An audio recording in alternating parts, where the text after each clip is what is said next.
செய்திகளுடன் நான் உங்கள் சந்திரிகா கந்தசாமி. கொலை செய்யப்பட்ட சிறுவன் தேவேக்ஷன் வீட்டில் அடிக்கடி சண்டை, அழுகை சத்தம் கேட்கும் என தேவேக்ஷனின் அண்டை வீட்டுக்காரர் ஒருவர் இதனை கூறினார். இங்குள்ள ஸ்ரீ அலாமில் உள்ள வீட்டில் இருந்து சிறுவனின் அழுகை சத்தங்களும் பலத்த சண்டை சச்சரவுகளும் அடிக்கடி கேட்டன.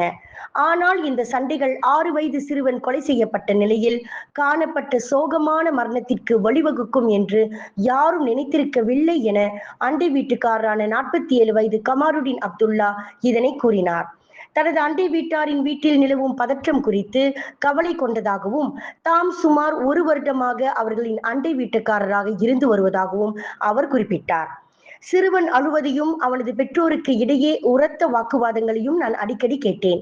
6 வயது சிறுவன் காணாமல் போனதாக சமீபத்தில் தனக்கு சொல்லப்பட்ட வேளையில் அது மரணத்தில் முடிவடையும் என்று தாம் சற்றும் எதிர்பார்க்கவில்லை என்றும் கமாருடின் கூறினார். கடந்த 1 மாதத்திற்கும் மேலாக தாம் தேவேக்ஷனை பார்க்கவில்லை என்றும் சிறுவனின் பெற்றோர் வீட்டில் தங்குவதை நிறுத்திவிட்டு தனித்தனியாக மட்டுமே வருவார்கள் என தெரிவித்தார். விலையில் மேலும் செய்திகளை தெரிந்து கொள்ள கீழே இருக்கும் பெல் பட்டனை அழுத்துங்கள். உங்கள் ஆதரவை வெளிப்படுத்த லைக் மற்றும் ஷேர் செய்யுங்கள். தொடர்ந்து விண்வெளியுடன் உங்கள் பயணத்தை தொடர்ந்திருக்க சப்ஸ்கிரைப் செய்யுங்கள்.